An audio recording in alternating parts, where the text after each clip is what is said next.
السلام علیکم ورحمۃ اللہ وبرکاتہ۔ الحمد للہ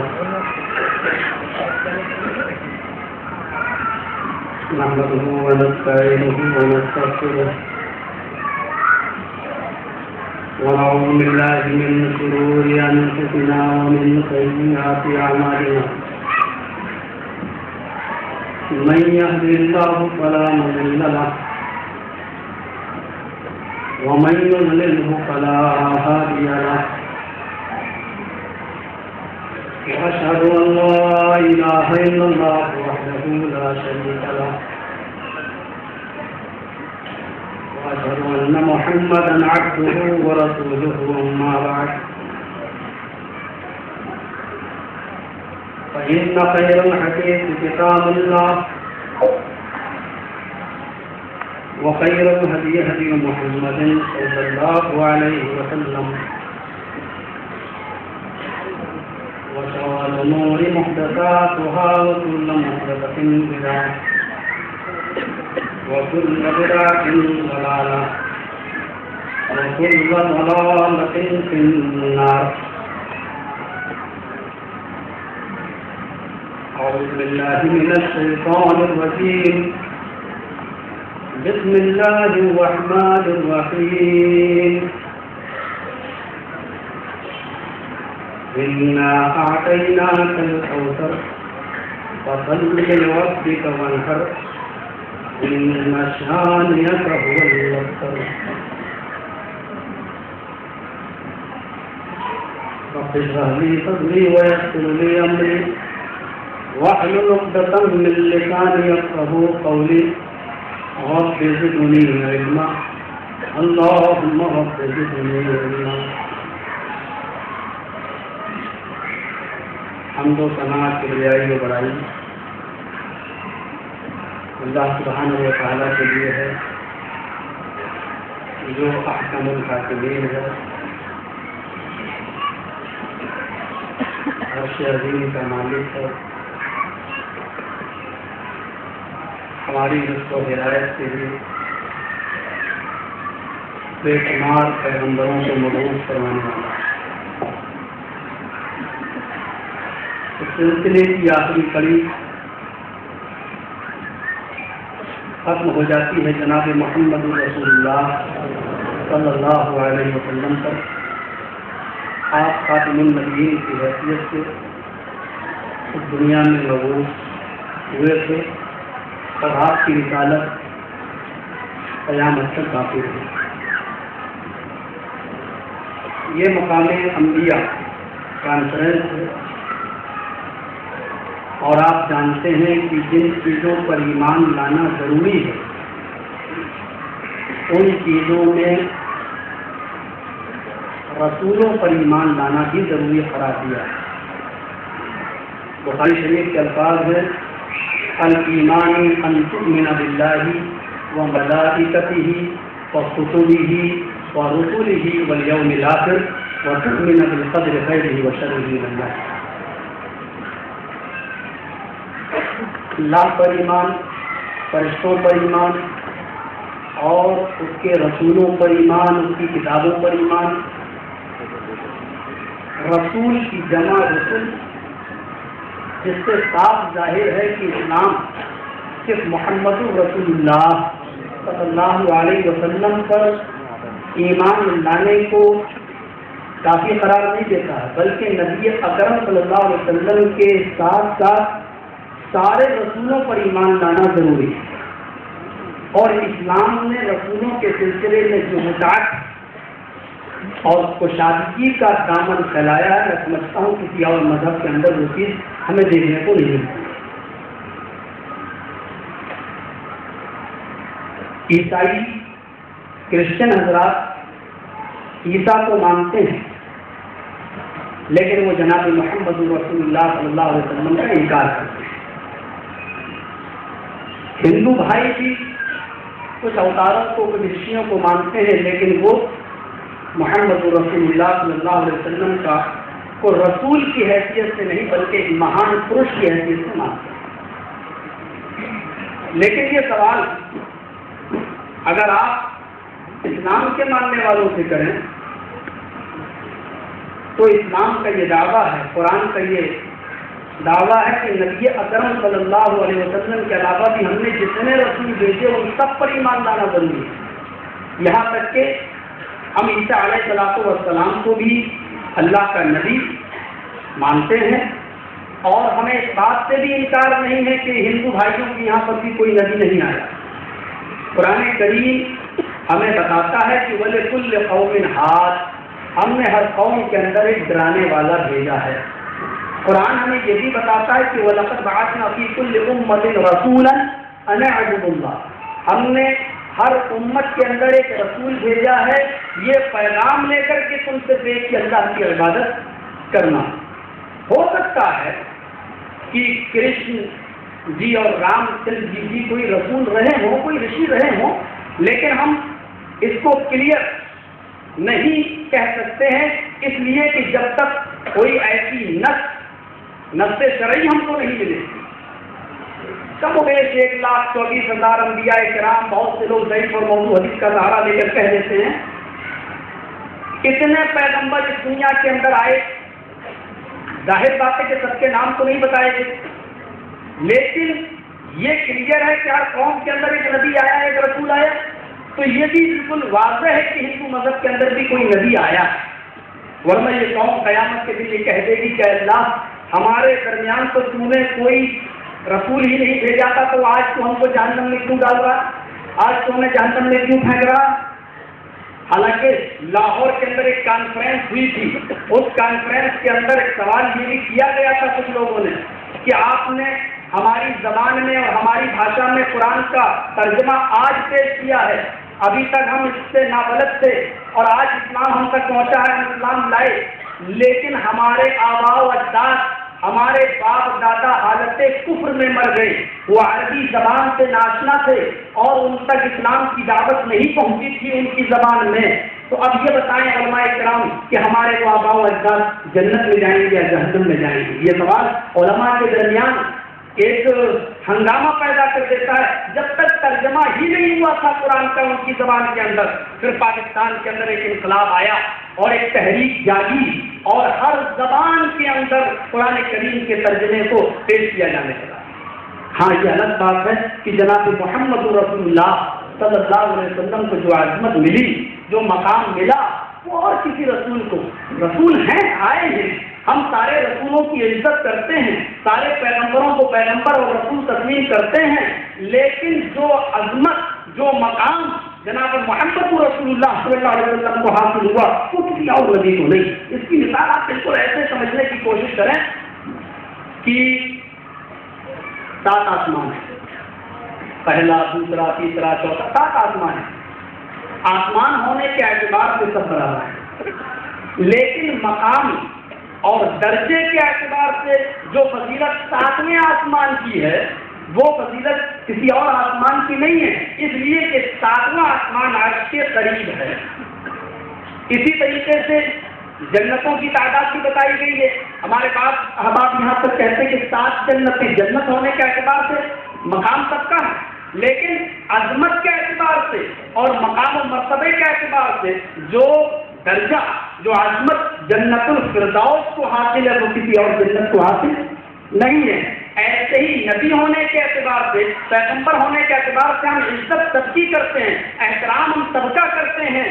یہاں تک کہ اگر رام چندر جی اور کرشن جی سے بھی اگر کچھ ایسی باتیں ہم کو ملتی ہیں کہ جس کی پشتی اور جس کی تصدیق قرآن کرتا ہے تو وہ بھی ہماری کھوئی ہوئی ضمانت ہے، اور کھوئی ہوئی یہ چیز ہم اس کو بھی لینا، ہم اس کو بھی لیتے ہیں. بالکل ایسے سمجھیے جیسے آج ہفتہ ہے، سیٹرڈے، سنڈے، منڈے، ٹیوزڈے، ہفتے میں 7 دن ہوتے ہیں. 24 گھنٹے جو آج ہفتے میں ہے، سنڈے کے اندر بھی 24 گھنٹے ہیں، منڈے میں بھی 24 گھنٹے ہیں، گھنٹے ہونے کے اعتبار سے، دن ہونے کے اعتبار سے سب برابر ہے۔ جو شنیچر ہفتہ وہی اتوار وہی سوم، آج بارش ہو سکتی ہے، کل بھی امکان ہے، پرسوں بھی امکان ہے، آج کہیں جھگڑا ہو سکتا ہے، کل بھی امکان ہے، پرسوں بھی امکان ہے، آج کسی کی موت ہو سکتی ہے، کل بھی پرسوں بھی امکان ہے، لیکن دن ہونے کے اعتبار سے سب برابر ہیں، لیکن عظمت اور حیثیت کے اعتبار سے جو مقام جمعے کے دن کو حاصل ہے وہ کسی اور دن کو حاصل نہیں ہے۔ بس ایسے ہی پیغمبر ہونے کے اعتبار سے، ہاتھ اور پیر ہونے کے اعتبار سے، ناک اور کان ہونے کے اعتبار سے سب برابر ہیں، سارے پیغمبروں کی ہم عزت کرتے ہیں، احترام کرتے ہیں، لیکن درجے کے اعتبار سے جو فضیلت اللہ تبارک و تعالیٰ نے جناب محمد رسول اللہ صلی اللہ علیہ وسلم کو عطا فرمائی وہ کسی اور رسول کو نہیں ملی۔ ایسی سمجھ لیجیے آپ کہ مہینہ محرم میں بھی 29-30 دن، سفر میں بھی، ربیع الاول میں بھی، اور آپ چلے جائیے ربیع الثانی، جمادی الاول، جمادی الثانی، سارے مہینے 29 اور 30 کے ہوتے ہیں۔ مہینہ ہونے کے اعتبار سے کوئی اونچا نیچا نہیں ہے، لیکن مقام اور مرتبے اور درجے کے اعتبار سے جو درجہ، جو فضیلت اللہ تبارک و تعالیٰ نے رمضان المبارک کے مہینے کو عطا فرمائی ہے وہ کسی اور مہینے کو حاصل نہیں ہے۔ فرشتے بہت ہیں، لیکن جو مقام و درجہ اللہ رب العالمین نے حضرت جبرائیل کو عطا فرمایا وہ کسی اور کو نہیں ہے۔ راتیں آتی ہیں، آج بھی ایک رات ہے، کل بھی ایک رات آئے گی، پرسوں بھی آئے گی، اور کل گزر چکی ہے۔ رات ہونے کے اعتبار سے چھوٹی بڑی سب ہوتی ہیں، لیکن عظمت اور بزرگی جو لیلۃ القدر کو عطا ہوئی ہے رمضان کی 5 راتوں میں سے کسی ایک رات میں، جو اللہ رب العالمین نے اس کو کے بارے میں فرمایا لیلۃ القدر خیر من الف شہر، اس ایک رات کا جاننا 1000 مہینے کی عبادت سے بہتر ہے۔ وہ فضیلت ہو درجہ کسی اور رات کو حاصل نہیں ہو سکتا ہے۔ ایسے ہی جو عظمت اور جو مقام جناب محمد رسول اللہ صلی اللہ علیہ وسلم کو اللہ تبارک و تعالیٰ نے دیا وہ کسی اور مقام کو، کسی اور رسول کو حاصل نہیں ہے۔ اس لیے اللہ تبارک و تعالیٰ نے فرمایا اِنَّا أَعْطَيْنَاكَ الْكَوْثَرَ، اے نبی ہم نے آپ کو خیر کثیر عطا فرمایا۔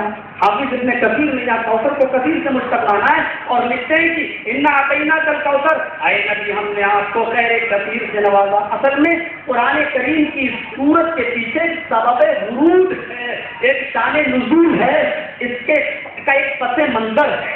اللہ کے رسول صلی اللہ علیہ وسلم کی جب شادی حضرت خدیجہ سے ہوئی تو آپ کو معلوم ہوگا کہ حضرت خدیجہ سے 6 بچے پیدا ہوئے، 6 بچے۔ پہلا بچہ نر لڑکا تھا قاسم، اور اسی کی شہد سے اللہ کے رسول کو کہا جاتا ہے ابو القاسم۔ اس کے بعد پھر 4 لڑکیاں پیدا ہوئیں، زینب، رقیہ، ام کلثوم اور حضرت فاطمہ، اور اس کے بعد ایک بچہ پیدا ہوا عبداللہ۔ ایک بچہ، یہ تو 6 بچے پیدا ہوئے حضرت خدیجہ سے، لیکن موقف ملک شام کے بادشاہ نے ایک باندی گفٹ میں دی تھی تو وطن اللہ کے رسول صلی اللہ علیہ وسلم کو، جس کا نام ماریہ تھا۔ ایک بچہ ماریہ کے بدن سے پیدا ہوا جس کا نام تھا ابراہیم۔ ابراہیم کا انتقال ہو جاتا ہے، ادھر قاسم اور عبداللہ کا انتقال، ادھر ابراہیم کا انتقال۔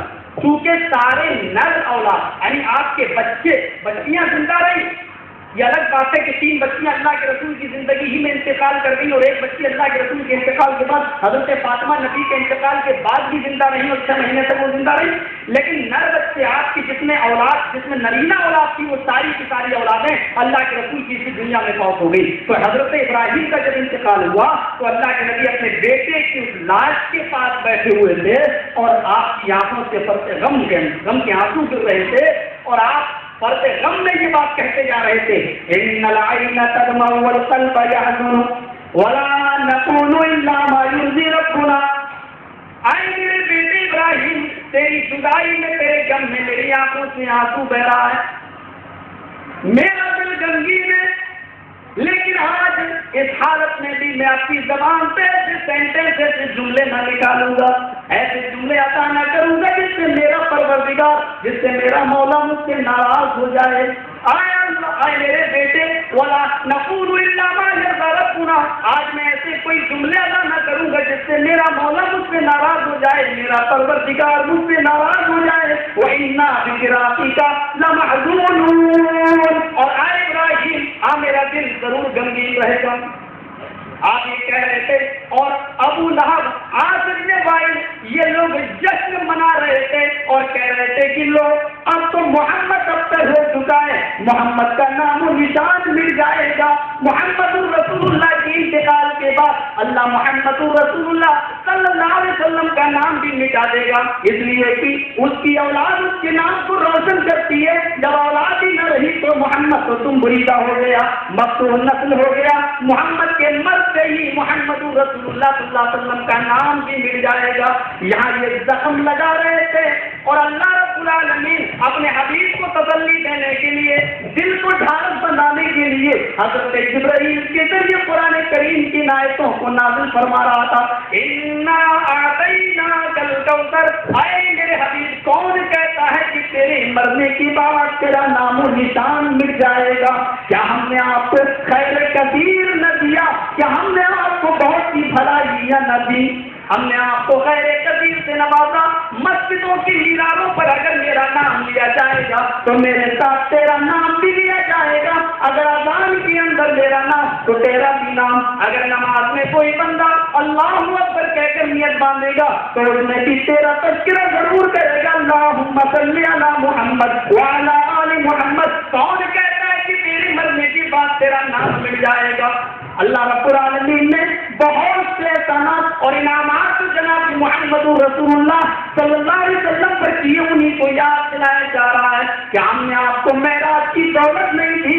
کیا ہم نے آپ کو حوض کوثر نہ دیا؟ کون نہیں جانتا کہ حدیث ہے کہ من دل علی خیر, جس نے کسی کو کسی بھلائی کی طرف بلایا اور کوئی آدمی میرے بلانے سے نیک راستے پر آ گیا تو جتنا نیک عمل کا ثواب اس کو ملے گا یہ اس بتانے والے کو بھی ملے گا. اس لیے کہ وہ داعی ہے اور اس داعی کی دعوت پر اس نے لبیک کہا ہے تو جتنا ثواب عمل کرنے والے کو ملے گا داعی کو بھی ملے گا. پھر محمد صلی اللہ علیہ وسلم آپ غور کریں کہ آپ کو کتنا ثواب مل رہا ہے. حضرت ابو بکر آپ کی دعوت پر اسلام لائے, ابو بکر کی جتنی نیکیاں ان کو ملیں گی ان کا ثواب بھی آپ کو ملے گا. ابو بکر کی نیکیوں کے برابر آپ کو بھی ثواب ملے گا. حضرت عمر کی ساری زندگی کی نیکیوں کا ثواب عمر کے ساتھ ساتھ آپ کو بھی ملے گا.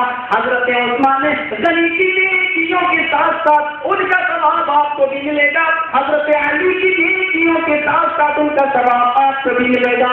اور تا قیامت جتنے مسلمان نماز اور روزہ جو زکات پیش کرتے نماز پڑھتے رہیں گے, جتنا ثواب ساری کائنات کے مسلمانوں کو ملے گا وہ آپ کو بھی ملتا رہے گا. بتائیے نبی انا اعطیناک الکوثر, کیا ہم نے آپ کو خیر کثیر سے نہیں نوازا؟ یہ مقام تھا جناب محمد رسول اللہ صلی اللہ علیہ وسلم کا.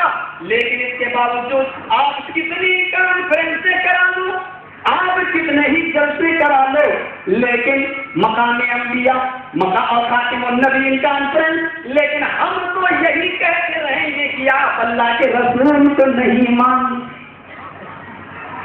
آج یہاں جلسوں میں جلسے ہو رہے ہیں, کبھی خاتم الانبیاء کانفرنس, کبھی مقام انبیاء کانفرنس, لیکن مسلمانوں نے ایک بہت بڑا فرقہ ایسا بھی ہے وہ بیچارہ آج بھی کہہ رہا ہے کہ آپ تو اللہ کے رسول کو نہیں مانتے. وہاں کی 24 نمبر جتنے بھی اللہ کے رسول کو نہیں مانتی. ہماری یوپی کی بھاشا 24 نمبر, بڑا عجیب اسٹائل سے انہوں نے نمبر جوڑے. وہابی, اور وہابی کا نمبر کریکٹ کرنے کے بعد کتنا آتا ہے 24. ہم نے ان کی سب سے معتبر کتاب ہے ہدایہ کے نمبر جوڑے تو 420 آ رہے ہیں.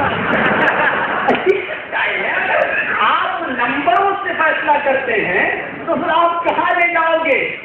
آپ دیکھیے وہاں کا نمبر اگر 24 آتا ہے تو ہدایہ اس کے نمبر آپ جوڑیے. ہدایہ میں وہ ہے نہیں تے, اس میں تے کے نمبر آپ کو جوڑنا پڑیں گے کیونکہ وہ حالت وقت میں ہاتھ کی آواز چھوڑ رہا ہے, ورنہ ہوتا ہے ہدایت. ہدایہ اس کے نمبر اگر آپ جوڑیں گے تو کتنے آ رہے ہیں؟ 420. بچوں کی آپ بھی نہیں, آپ کتنے نمبر جوڑیں گے؟ اچھا مسلمان, آج میں آپ سے ایک بات کہتا ہوں کہ آج ہمارے اوپر یہ الزام لگایا جاتا ہے کہ اللہ کے رسول کو نہیں مانتے. اب میں آپ سے پوچھنا چاہتا ہوں کہ آپ کیا جواب دیں گے اگر کوئی آپ سے پوچھے کہ آپ اللہ کے نبی کو مانتے ہیں یا نہیں مانتے؟ یہ لوگ جو دعویٰ کر رہے ہیں کہ یہ وہابی اللہ کے رسول کو نہیں مانتے, یہ غلط بول رہے ہیں یا سچ بول رہے ہیں؟ ہماری طبیعت تھوڑی سی اندر خراب ہے. آج آپ لوگ بولیے تقریر کے انداز میں نہیں سنی، آج سمجھنے کے انداز میں سنی۔ بتائیے کہ اللہ کے رسول کو یہ لوگ جو کہتے ہیں کہ نبی کو نہیں مانتے، تو یہ غلط بولتے ہیں یا صحیح بولتے ہیں؟ لیکن میں کہتا ہوں کہ یہ صحیح بولتے ہیں، یہ بالکل ٹھیک ہے۔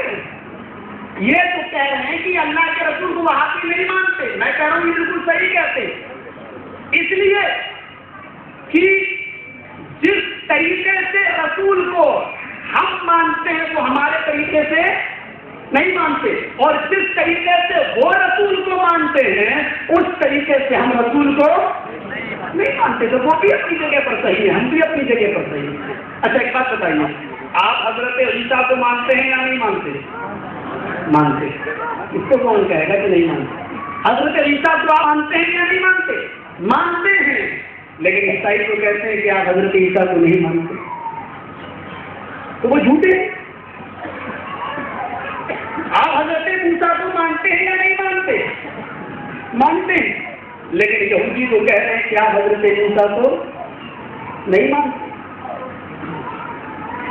اچھا آپ حضرت علی کو مانتے ہیں یا نہیں مانتے؟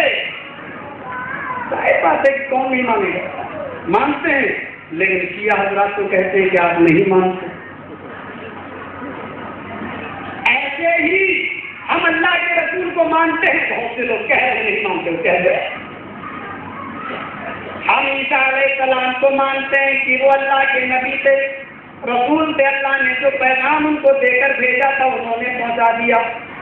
ہم یہ بھی مانتے ہیں کہ عیسیٰ علیہ السلام اللہ کے کلمے سے پیدا ہوئے۔ ہم یہ بھی مانتے ہیں کہ حضرت عیسیٰ علیہ السلام بغیر باپ کے اپنی ماں کے پیٹ سے پیدا ہوئے۔ ہم اس طریقے سے حضرت عیسیٰ کو مانتے ہیں، لیکن عیسائی لوگ حضرت عیسیٰ علیہ السلام کو اللہ کا بیٹا کہتے ہیں۔ وہ کہتے ہیں کہ عیسیٰ اللہ کے بیٹے ہیں، اور وہ یہ بھی کہتے ہیں کہ عیسیٰ اور خدا اور مریم یہ تینوں ایک ہیں اور ایک تین ہیں۔ تو ظاہر بات ہے کہ عیسائی جس طریقے سے عیسیٰ کو مانتے ہیں اس طریقے سے عیسیٰ کو نہیں مانتے، اور جس طریقے سے ہم عیسیٰ کو مانتے ہیں وہ ہمارے ماننے کو ماننا مانتے نہیں ہیں، تو وہ بھی اپنی جگہ پر صحیح اور ہم بھی اپنی جگہ پر صحیح۔ ہم حضرت موسیٰ کو کلیم اللہ مانتے ہیں، اللہ سے وہ ڈائریکٹ کلام کر لیا کرتے تھے مانتے ہیں، لیکن وہ ہمارے ماننے کو ماننا مانتے نہیں ہیں۔ وہ حضرت عزیر کو خدا کا بیٹا مانتے ہیں، ہم حضرت عزیر کو اللہ کا رسول نبی مانتے ہیں، لیکن میرے بھائیوں اب وہ یہ چاہتے ہیں کہ یہ ان کو بھی اللہ کا بیٹا مان لیں، تو جس طرح وہ مانتے ہیں اس طریقے سے ہم نہیں مانتے، اور جس طریقے سے ہم مانتے ہیں وہ ہمارے ماننے کو ماننا مانتے نہیں۔ حضرت علی کے بارے میں ہمارا خیال یہ ہے، ہمارا ایمان یہ ہے کہ وہ چوتھے خلیفہ ہیں۔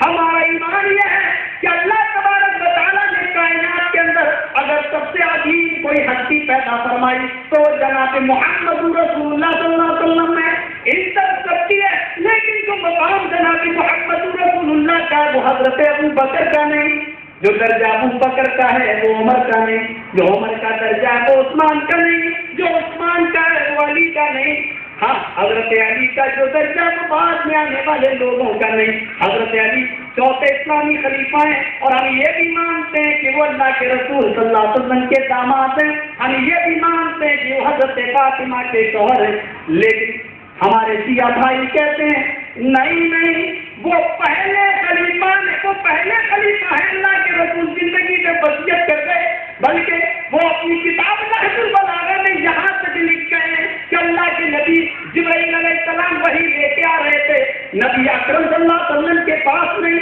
بلکہ حضرت جبرائیل کے پاس لا رہے تھے، حضرت علی کے پاس لا رہے تھے، راستے میں جناب محمد رسول اللہ مل گئے، اور حضرت جبرائیل سے حضرت علی کی وہ وحی چھین لی اور خود نبی بن گئے، اور حضرت علی کو خوش کرنے کے لیے انہوں نے اپنی بیٹی دے دی۔ وہ یہاں تک کہتے ہیں کہ حضرت علی کا حق مار کر ابو بکر پہلے خلیفہ بنے اور عمر عثمان نے تائید کی، لہذا جن لوگوں نے حضرت علی کا حق مارا وہ سارے کے سارے مرتد ہیں، کافر ہو گئے۔